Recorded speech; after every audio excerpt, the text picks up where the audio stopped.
आमंत्रित कर रही हूँ वो एक ऐसी शानदार शख्सियत है जिन्होंने समाज को सकारात्मक दिशा दी है। ये हस्ती हमने देहरादून से बुलवाई है। इनका नाम है डॉक्टर कनकलता। मैम प्लीज आइए।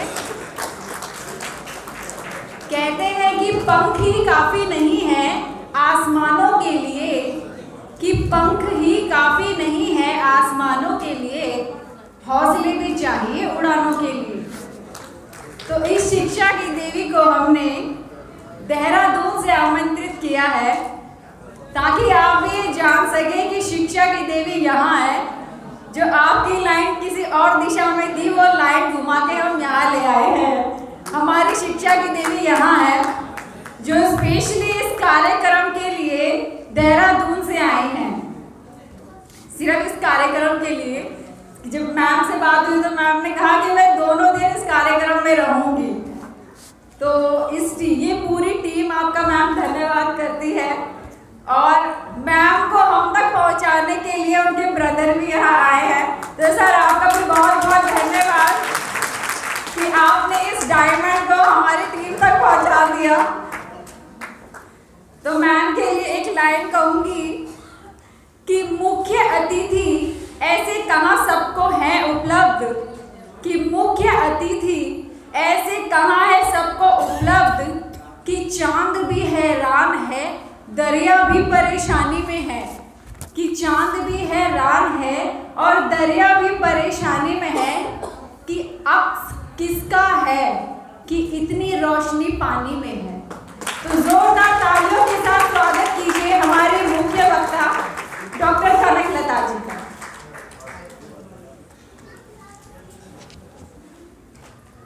सम्मानित मंच और सामने बैठे मेरे सभी भाई बहन और छोटे बच्चे, आप सभी को क्रांतिकारी जय भीम। बच्चों की ओर से आवाज़ आई, बहुत मीठी सी आवाज़, जय भीम की। बहुत बढ़िया। कल जो बातें हम लोगों ने शेयर की एक दूसरे के साथ और मेरी ओर से भी जो कुछ बातें आपके सामने गई, उसी कड़ी को थोड़ा सा और आगे बढ़ाते हुए मैं बहुत ही सीमित शब्दों में और बहुत ही कम समय में कोशिश करती हूँ अपनी बात आगे बढ़ाने की। तो कल जो बात हमने कही थी कि महिलाओं को ताकतवर बनाना बहुत ज़रूरी है, शिक्षा के माध्यम से भी, निरंतर जागरूकता के माध्यम से भी। और क्यों ज़रूरी है, हमने अपने इतिहास में देख लिया था कि आरएसएस ने कैसे 3 चरणों में हमारी महिलाओं को अपने लिए एक योद्धा वर्ग बनाया था, एक हिंसक योद्धा में तब्दील किया था, एक विनम्र महिला से लेकर के हिंसक योद्धा में तब्दील किया था। तो उससे हमने किसी को भी ये डाउट नहीं रहा, किसी को ये संदेह नहीं रहा, अंदेशा नहीं रहा कि महिलाओं में ताकत होती है। अब उस ताकत को समझ करके हमारे समाज की महिला वर्ग को भी, पुरुष वर्ग को भी ये बात अब समझ भी लेनी होगी और साथ में इस पर अमल भी करने की ज़रूरत है कि हमें महिलाओं को साथ लेकर के चलना ही होगा। हमारे पास अब वक्त नहीं है गंवाने के लिए। अब नहीं तो कब नहीं वाली सिचुएशन है हमारे सामने कि हम अब नहीं सुधरे, अब नहीं संभले, अब नहीं जागे तो फिर अब आगे हमारे पास कोई उम्मीद नहीं है। यही हमारे पास जो चंद साल हैं और 2024 का चुनाव सामने है, पता नहीं उसके बाद क्या होगा। तो फिर भी हम उम्मीद करते हैं कि जो भी हमसे होगा, जो भी हमारे समाज से बन पड़ेगा, मैक्सिमम, अधिकतम हम कोशिश करेंगे। महिलाओं को जागरूक करने के लिए, उनको उनकी शिक्षा के लिए अलग अलग तरीके से काम करने के भी, और हर एक उम्र की महिला की, क्योंकि यदि हम उनको शिक्षित नहीं करेंगे तो वो महिलाएं क्या होंगी, सबसे आसान टारगेट होंगी। बाहुबली फिल्म तो सबने देखी ही होगी मेरे ख्याल से। उसमें बाहुबली की सेना से लड़ने के लिए जो बाहुबली का दुश्मन है वो क्या करता है, सबसे आसान तरीका अपनाता है कि महिलाओं और बच्चों को सामने खड़ा कर देता है, क्योंकि उसको पता है कि बाहुबली की फौज इनको मारेगी नहीं। और इसलिए बाहुबली पर उसकी सेना पर अटैक करना बहुत आसान होगा, उनको सामने रख करके। उनके लिए महिलाएं क्या है, सॉफ्ट टारगेट है, वो उनके लिए एक तरह से कवच भी है, कवच भी बना रहे हैं और उनके जरिए वो अपने आप को सामने वाले पर हमला भी कर रहे हैं। वो महिलाएं कुछ नहीं कर रही हैं, उनके पीछे से अपने आप को बचाते हुए हमला कर रहे हैं। यही काम मुस्लिम आक्रमणकारियों ने बौद्धों के सामने किया था, और हिंदुओं के सामने भी गाय छोड़ दी थी और पीछे से हमला किया था। हालांकि ये सब मूर्खताएं हैं एक सीमा तक। हालांकि ये भी मानना पड़ेगा कि हर एक प्राणी का जीवन महत्वपूर्ण है, तो हमको इस बात को समझना है कि कैसे हमको बचा करके अपनी महिलाओं को उनके लिए सुरक्षा दीवार बनाने की बजाय अपने लिए अवागार्ड बनाना है। अवागार्ड का मतलब होता है किसी सेना के आगे, जो सेना लड़ाई में सबसे आगे होती है, सेना की जो टुकड़ी, सेना जो चल रही है उसमें जो सबसे आगे टुकड़ी होती है उसको अवागार्ड कहते हैं। वो सबसे अधिक हमलावर, सबसे अधिक आक्रामक होती है और वो सुरक्षा का काम करती है, अपने पीछे चल रही सेना के लिए वो सुरक्षा कवच बनाती है। तो हमें बाहुबली के युद्ध की तरह महिलाओं को बेबस हालत में नहीं खड़ा करना है, इसके लिए उनको अच्छी शिक्षा देनी ज़रूरी है। हमारी सारी बहनों ने बहुत अच्छी बातें कही, मेरे लिए तो कुछ छोड़ा ही नहीं उन्होंने कहने के लिए, सचमुच में मेरे लिए कुछ भी नहीं छोड़ा। जो उन्होंने कहा वास्तव में ये वीर सिंह भाई साहब के लिए बहुत, ये हम क्या कहें, हमारे लिए फख्र की बात है कि हमारे बीच ऐसे व्यक्ति हैं कि उन्होंने हर एक लेवल पर काम किया है, कर रहे हैं। अब मेरा केवल इतना ही निवेदन है कि हमको इस काम को और भी तेजी से आगे बढ़ाना है और हमारी ओर से जो भी सहयोग होगा हम अपनी ओर से देने को तैयार हैं, कोई दिक्कत नहीं है। तो महिलाओं को शिक्षित करने के लिए जो हमारे पास उपाय हो सकते हैं उनमें से सबसे कहीं मैंने बोला था कि हमें हर एक उम्र की महिला को ध्यान में रख करके उनकी जागरूकता का अभियान हमें चलाना पड़ेगा। अभी हमारी एक दादी कहें, नानी कहें, जो भी हम कहें, जो वो गीत सुना रही थी तो मेरी आंखों में आंसू बार आ रहे थे कि हमने उस भीम का वो देश नहीं देखा जिसकी वजह से हम यहाँ इस देश में हैं।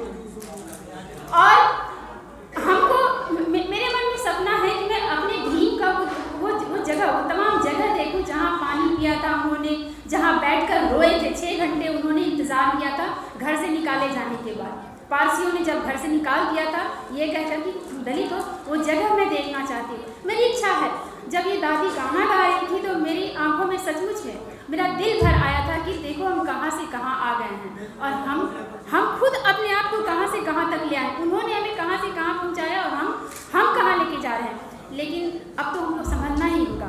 तो 2-3 चीज़ें कहूँगी कि हमें अपने समाज की महिलाएं भी और पुरुष भी, महिलाओं को खास करके टारगेट करके मैं बोल रही हूँ कि हमको क्या करना चाहिए उनकी शिक्षा के लिए। हम किताबें हमारे सबसे आसान तरीका है, सबसे आसान तरीका। वो महिलाएं जो घर में रहती हैं और हमेशा नहीं आ सकती, और हम भी तो 24 घंटे या महीने के 30 दिन कहीं भी किसी भी कार्यक्रम में नहीं रह सकते। हमारे अधिकतर दिन हमारे घरों में गुजरते हैं, लेकिन हमको फिर भी किताबों के बिना नहीं रहना है। मैंने देखा है कि हिंदू लोग क्या करते हैं, अपने पर्व त्योहारों में या जन्मदिन में या कई तरह की चीज़ों में वो बांटते हैं। क्या बांटते हैं? खाना बांटते हैं, कपड़ा बांटते हैं। किसको बांटते हैं? वो ब्राह्मण को नहीं बांटते हैं, वो हमें बांटते हैं। हमारे समाज के लोगों को सड़क पर बिठा करके, हाँ जी भोजन कर, वो छोटे छोटे पतलों में सड़क पर बिठाते हैं। अपने लोगों को बैंक्वेट हॉल में ले जाते हैं, हमारे लोगों को सड़क पर बिठा देते हैं एक दरी बिछा करके और उनको खाना देते हैं, या फिर ऐसे कुत्ते बिल्लियों की तरह लाइन। गजब उनका हाल देख करके लगता है। हमें उनका वही तरीका अपनाना है, लेकिन खाने पीने के मामले में, किताबों के मामले में हमारे यहाँ आज हमने देखा 2 भाइयों ने ये काम किया है और हमको ये काम बहुत बढ़ाना है कि हमारे घर में जो भी ओकेज़न हो, जन्मदिन की पार्टी हो या कोई भी फंक्शन हो और हमको किसी को उपहार देना हो, या यदि हमारी क्षमता है तो हम कोशिश करें कि 50-100 किताबें किसी भी अच्छे राइटर की, एक ही राइटर ले लें, कोई दिक्कत नहीं, एक ही लेखक ले लें, पतली पतली किताबें ले लेंगे तो इंटरेस्ट बढ़ेगा।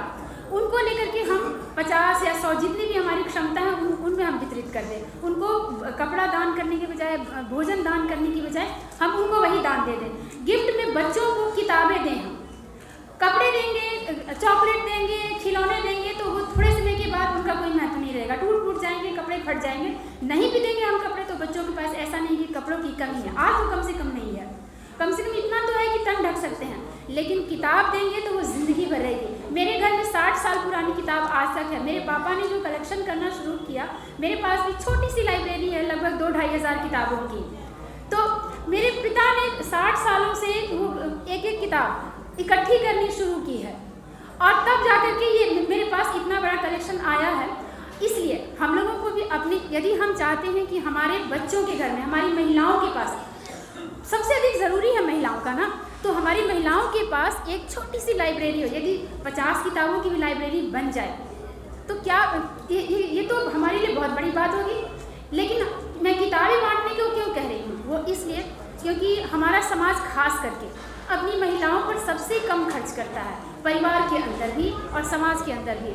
हमारी महिलाएं, हमारी बेटियां तब पढ़ने के लिए उनको सुविधा मिलती है जब हमारे बेटों के लिए पढ़ने की व्यवस्था हो जाती है। उसके बाद यदि बचता है हमारे पास संसाधन, तब जाकर के हम बेटियों के बारे में सोचना शुरू करते हैं।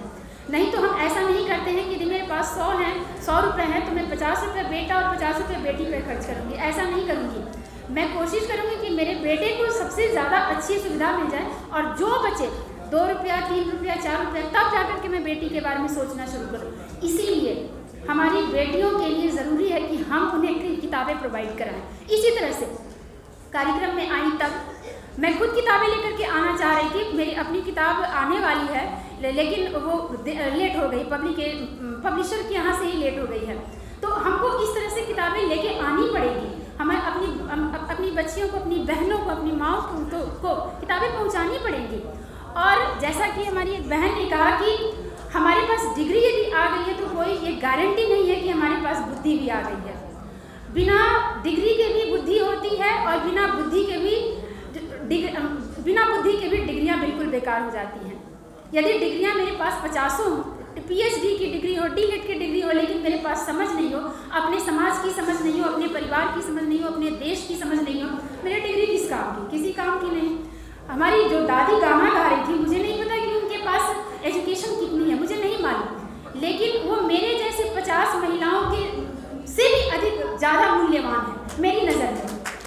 और ऐसी दादियाँ, ऐसी नानियाँ हम और आगे के लिए भी तैयार कर सकते हैं यदि हम लगातार उन तक किताबें प्रोवाइड कराएं। किताबें हमें बच्चों की आदत में शामिल करनी है, तो इसके लिए भी बच्चों के हिसाब की पतली पतली किताबें बहुत ज़रूरी हैं। और वो किताबें कोई डोरेमोन या नंदन चंपक वाली नहीं, हमारे समाज की। और यहीं पे मैं ये भी कहना चाहूँगी कि हमें ऐसे लेखकों की टीम भी तैयार करने की ज़रूरत है। ऐसे लेखकों को हमें अपने साथ जोड़ने की ज़रूरत है जो बच्चों के लिए छोटी छोटी किताबें लिखें, पतली पतली किताबें लिखें, 10 पेज, 50 पेज, 20 पेज की, 30 पेज की, 40 पेज की किताबें लिखें, चित्रों वाली, ताकि बच्चे इंटरेस्ट ले उसमें।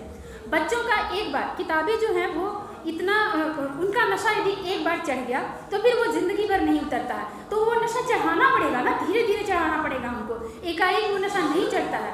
गज़ल का नशा और किताबों का नशा एक दिन में नहीं चढ़ता, और जब चढ़ जाता है तो उतरता नहीं है। तो इसलिए हमारे बच्चों को बहुत ज़रूरी है रंगों वाली, चित्रों वाली किताबें। हमारे जैसे ज्योतिबा फुले, हमारी माँ सावित्री बाई, रमाबाई, बाबा साहेब, दुनिया भर के लोग, शंभू, इन सब के बारे में जानकारी देने वाली कहानी की तरह छोटी छोटी किताबें, पतली पतली किताबें उनको प्रोवाइड कराई जाए। और उनको, बच्चों को जन्मदिन के उपहार के रूप में हम किताबें देंगे तो उनको बहुत ज़्यादा उसका थोड़ा सा, उसको शुरू में तो गुस्सा कर सकता है कि हाँ मुझे चॉकलेट नहीं दी, मुझे खिलौना नहीं दिया, लेकिन कुछ समय के बाद उनको धीरे धीरे आदत पड़ने लगेगी। एक बार किताबें पलटना शुरू करेंगे तो अपने आप आदत पड़ेगी उनको, अपने आप। तो मेरा किताबों के मामले में, पढ़ाई के मामले में ये एक नज़रिया है कि हमें किताबें बच्चों तक, महिलाओं तक ले जाने की ज़रूरत है।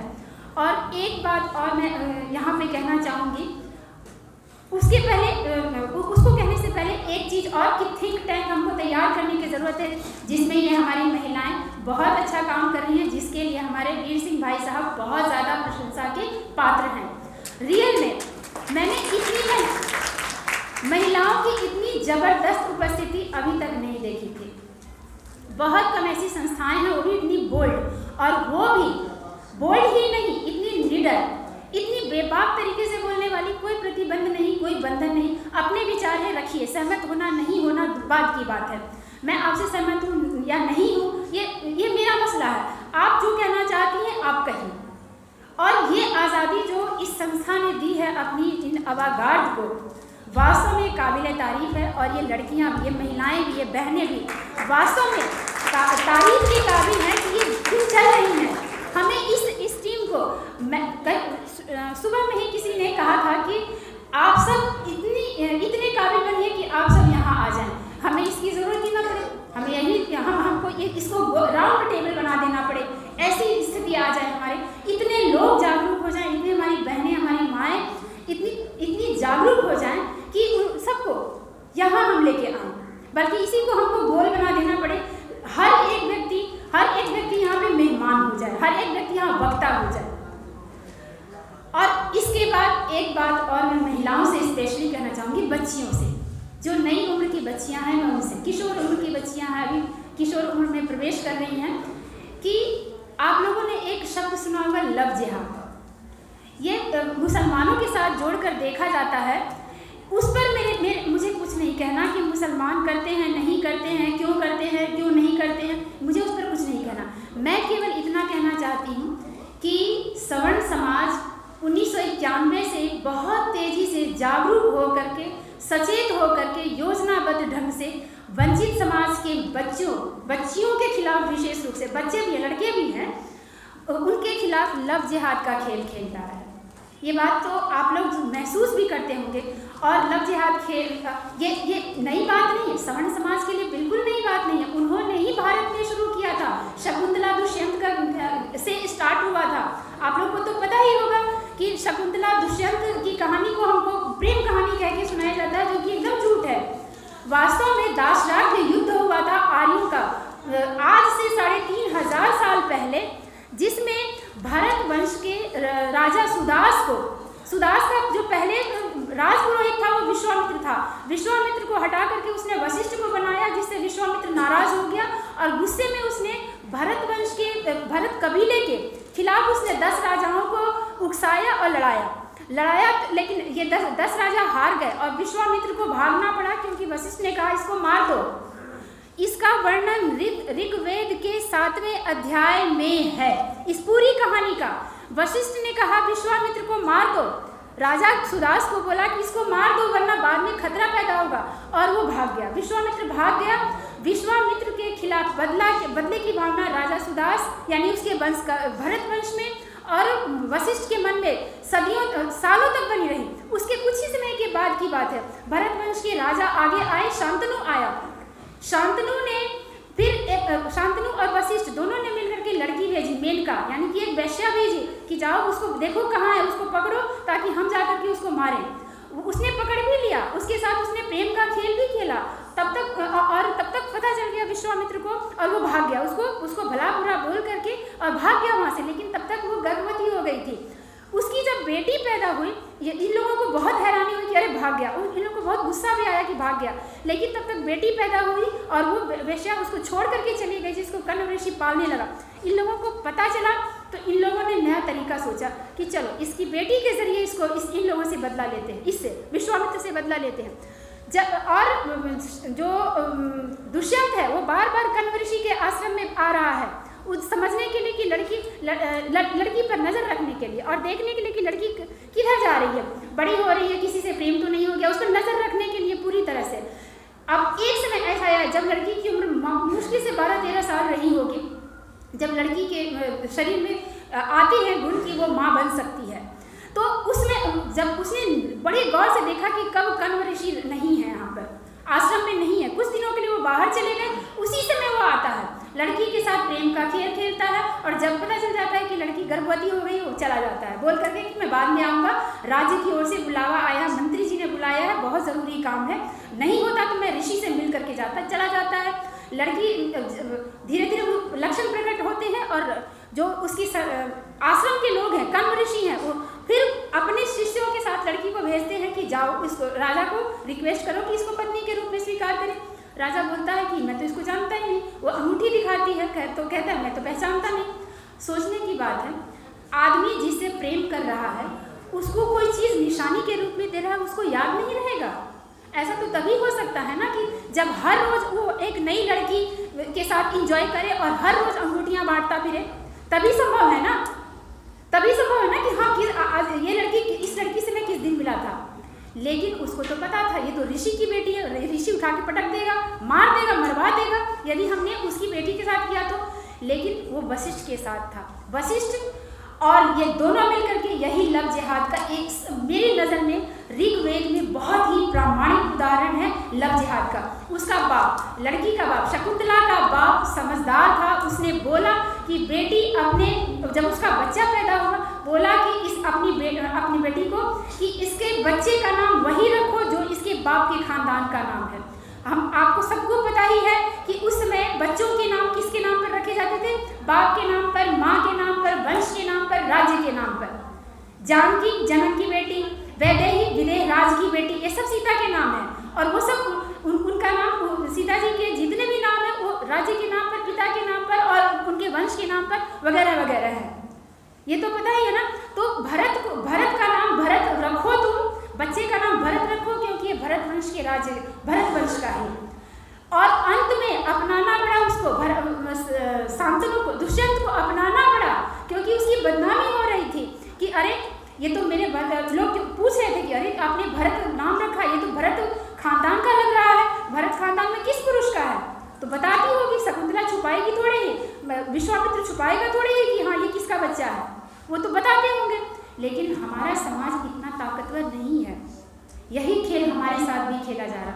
उन्होंने हम अपने समाज के आर्यों के, अपने समाज की लड़कियों को भी नहीं छोड़ा। हमारे समाज को क्या छोड़ते? पराशर का तो केस याद ही है ना, वही खेल आज तक हमारे साथ खेल रहे हैं। तो 1991 से बहुत ही संगठित ढंग से हमारी बच्चियों के साथ ये खेल खेला जा रहा है। या तो उनको ट्रैप करके लव जिहाद में फंसा करके उनको वैश्यालयों में भेजा जाता है, विदेशों में भेजा जाता है। ये तो रिपोर्ट आप लोग के पास होगी ही। साथ में जो नहीं जा सकती उनको समाज में बदनाम करते हैं ताकि उनका परिवार, उनका समाज नीचा देखे, सब उनको बदनाम किया जाए कि हाँ अरे ये तो दलितों की लड़कियां हैं, तो ऐसे ही होती हैं। इसलिए हमारे समाज को अपनी बेटियों पर बहुत ध्यान से उनको परवरिश देनी है, उनकी शिक्षा बड़ी ध्यान से करनी है। लड़कियों का भी ध्यान रखना है कि प्यार करना कोई अपराध नहीं है, लेकिन प्यार तब अपराध हो जाता है आपके अपने खुद के जीवन के प्रति, अपने परिवार, अपने समाज के प्रति, जब आप आंखें बंद करके, आंखों पर गांधारी की तरह पट्टी बांध करके, गांधारी लिखा हुआ है वहाँ पर, गांधारी की तरह पट्टी बांध करके हम काम करते हैं। आंखें खोल करके देखिए कौन हमारा सहायक है, कौन हमारा मददगार है। दोस्ती करना कोई बुरी बात नहीं है, लेकिन दोस्त, सहेलियाँ भी, या ऐसे सामान्य दोस्ती की बात करें, आप दोस्ती भी कीजिए, सहेलियाँ भी बनाइए तो बहुत सोच समझ करके। किससे बना रही हैं, वो कहाँ जा रही है? संगत, अभी हमारी एक बहन ने कहा ना कि संगति से ही हमारी जो व्यक्तित्व है वो बनते हैं। संगत से गुण होते हैं, संगत से गुण जात। बांस, कास और मिश्री एक ही भाव बिका। बांस का जो छोटा सा टुकड़ा होता है उसको मूल्य पा जाता है मिश्री की वजह से, मिश्री की संगत में रह करके, है ना। तो अब लड़कियों को बहुत ध्यान से समझने की ज़रूरत है। आपको अपना लक्ष्य तय करना है। आपका लक्ष्य आपका भविष्य होना चाहिए, आपका परिवार, आपका समाज होना चाहिए, आपका अपना जीवन होना चाहिए। ये जो दोस्ती हैं, रिश्ते हैं, ये तो ज़िंदगी भर चलते हैं, ये हमारे जीवन का हिस्सा होना चाहिए, संपूर्ण जीवन नहीं होना चाहिए। आप दोस्ती कीजिए अपने परिवार को साथ में लेकर के, अपने परिवार को विश्वास में लेकर के, अपने परिवार की जानकारी में रखते हुए। बिना परिवार की जानकारी के यदि आप दोस्ती करने जाएंगी तो शकुंतला की तरह, या आपको सत्यवती, जिसको मत्स्यगंधा कहते हैं, उसकी तरह फंसेंगे। बस खत्म कर। तो इतनी ही एक बात मुझे कहनी थी आपसे। ये मेरी बात का अंतिम चरण था।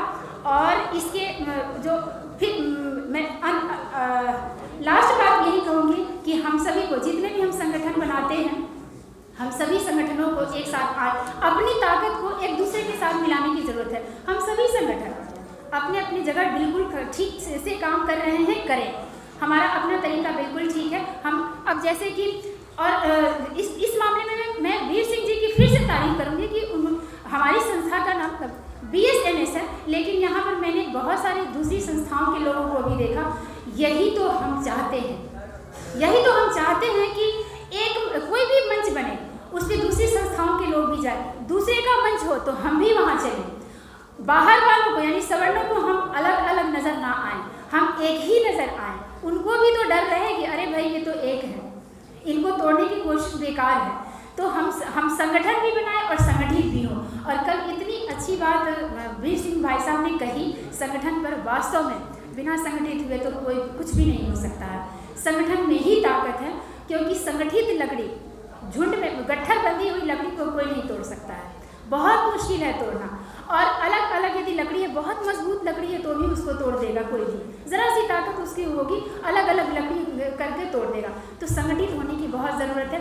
और आप लोग जो यहाँ आ रहे हैं, आप लोगों को और भी लोगों को लेकर के आने की ज़रूरत है, अपने परिवार, अपने समाज, अपने आसपास के लोगों तक भी अपनी बात दे जाने की और उनको लेकर के आने की ज़रूरत है।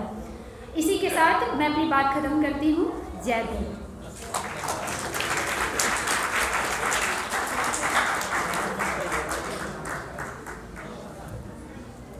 इस सेशन को 5 मिनट में हम समापन कर रहे हैं, क्योंकि मुझे भी सबसे कम समय देना चाहिए। अगला सेशन भी है हमारा